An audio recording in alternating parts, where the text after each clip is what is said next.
Les gens prenaient cette démarche.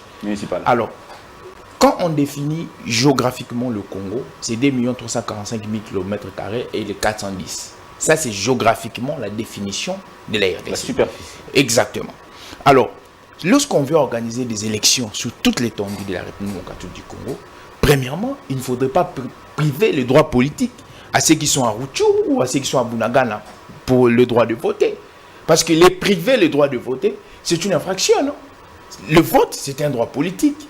Chaque citoyen sur le sol congolais, remplissant les normes, doit voter. Alors, l'État congolais qui garantit... En cas de force majeure, comme l'a dit votre côté. En cas de force majeure, il a bien dit, il a très bien dit que c'est une jurisprudence, c'est une jurisprudence. Alors, la première démarche qu'il faut faire ici... C'est consigné dans l'accord de la Saint-Sylvestre. L'accord de la Saint-Sylvestre, c'est extra-constitutionnel. Nullement la Constitution, s'il vous plaît. Non, s'il vous plaît, non. Nullement la Constitution dit, et lorsque nous sommes en cas de contrainte, il faudrait faire recours à un accord, un dialogue. Nullement, la Constitution le dit. Pas du tout. C'est pourquoi nous disons ceci, il faut que la Constitution parle, il faut que la Constitution nous éclaire clairement.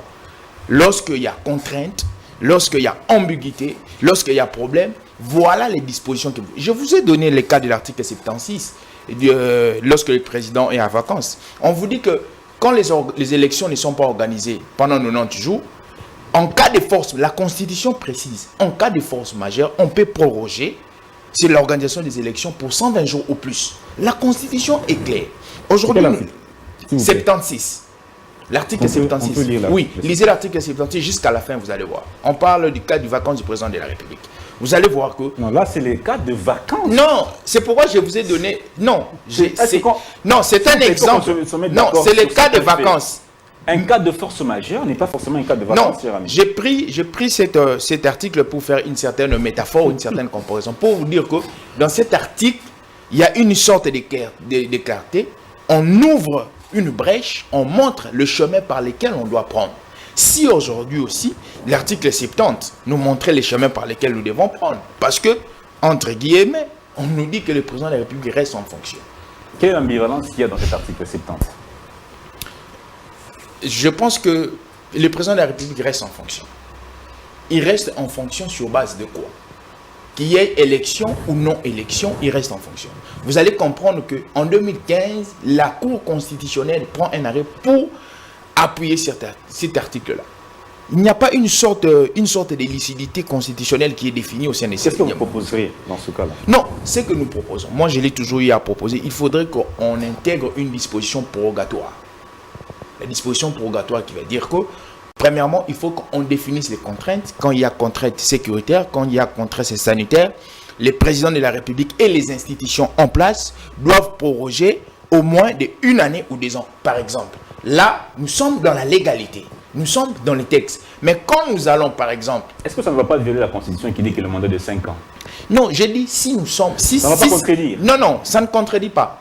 Si nous restons dans les textes, l'article 70 dit le mandat est de 5 ans. Alors, le président de la République reste en fonction. On ajoute l'autre alinéa pour dire en cas de contraintes. Et on définit, les législateurs définissent ces contraintes. Voilà le chemin que doit prendre. Donc, les 2 ans maximum. J'ai dit par exemple. Parce qu'aujourd'hui, si vous allez dans le chemin des dialogues, vous allez comprendre que le dialogue n'est pas constitutionnel. Les dialogues n'est nullement, on reconnaît les dialogues. Et les gens de l'opposition ne vont pas nous contredire. Très bien. Pour dire que il y a un article bien défini pour dire que si les élections ne sont pas organisées dans la date constitutionnelle, très bien, le chemin à prendre, c'est ici, il n'y a pas. Ils vont patauger ou trébucher autour de l'article 64 qui est toujours mal interprété. Et je pense qu'aujourd'hui, ce sont les textes qui doivent parler. Si les textes ne parlent pas, on rentre dans une jurisprudence. La jurisprudence, c'est celle de 2015, la Cour constitutionnelle. On rentre dans l'article 70, je pense. D'accord. Maître Julio, il y a ambivalence. Est-ce qu'il y a ambivalence dans cet article 70? Cher ami Dan, s'il faut parler de texte, nous devons prendre d'abord l'article 73. L'article 73 de la Constitution qui nous dit ceci, exactement ceci. Le scrutin pour l'élection du président de la République est convoqué par la Commission électorale nationale indépendante 90 jours avant La fin du mandat. l'expiration du mandat du président en exercice. Ça, on retient. Allons maintenant. Donc, le scrutin doit être convoqué 90 jours avant la fin du mandat.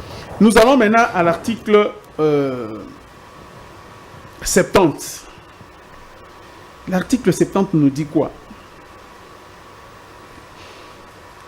À la fin, donc alinéa 2, à la fin de